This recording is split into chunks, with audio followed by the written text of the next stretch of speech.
Good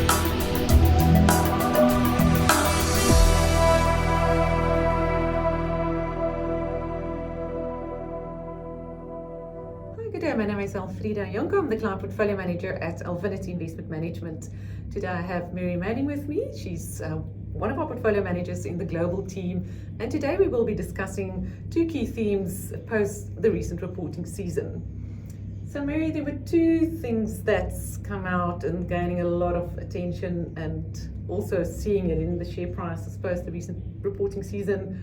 The one being cloud and the demand for cloud, and then the other, quite different, the improvement in the US housing market.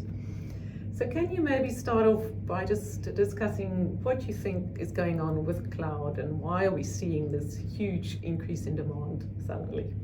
Thanks, Alfreda. It's a good question. So what you saw over the last 2 years, there was a decrease in the rate of growth for a lot of the major cloud players. So there's three main ones. One is Azure, which is part of Microsoft, AWS, which is part of Amazon, and then Google Cloud, which is obviously part of Google. Those are the three main cloud players, and we have exposure to all of them.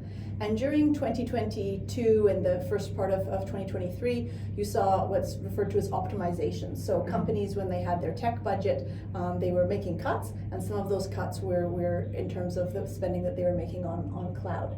But what you've seen probably in the last few months is that companies are saying is that optimizations are over. You've seen that optimization sort of wave pass through, and now you're definitely seeing stabilization, and throughout 2024 you're going to start to see acceleration. So I just literally a few hours ago had a meeting with Amazon. AWS is their most profitable business, and they're expecting that throughout 2024 that's going to start to accelerate, and that makes a huge difference to companies like Amazon, to their earnings and to their operating profit. Interesting. So we'll keep a watch on that trend as we progress through the year. So let's move on to the other theme, US housing. What are we seeing there, and what kind of exposure do you currently have in your global portfolios? So in US housing, obviously it's been quite cyclical because you had COVID, and then you had post-COVID, and you've had interest rates be at record lows, and then you had a very fast rise in interest rates. So where we are now is obviously the US mortgage rate is the outlook for housing is quite sensitive to US mortgage rate, which is still around 7%, which is high, but it's come down from its all-time high, and obviously the expectation is that it continues to fall throughout the year. So that's very positive for the housing market. That's more on the cyclical side. On the structural side, there's many reports out there, both from academics and from sell-side analysts and our own research, that show that the US housing market is structurally undersupplied. There's a similar dynamic going on in Australia. Yes. So the supply-demand imbalance in US housing is quite stark.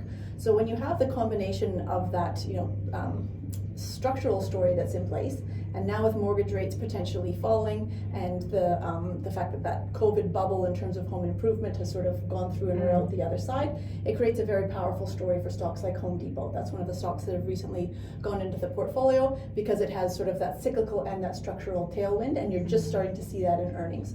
So if you go back to the Alphinity clock, we think we're past 6 o'clock for Home Depot, but we're certainly up not near 10 or 11 like we are with some other stocks. We also in the portfolio have a paint company called Sherwin and an industrial that's aligned to the US housing cycle called Ferguson. So between the three stocks, we think we have quite good exposure to this emerging thematic. Fantastic. Thank you, Mary. Thank you. Thanks for listening. For more information from Mary and the team, please visit us on alphinity.com.au. Thank you.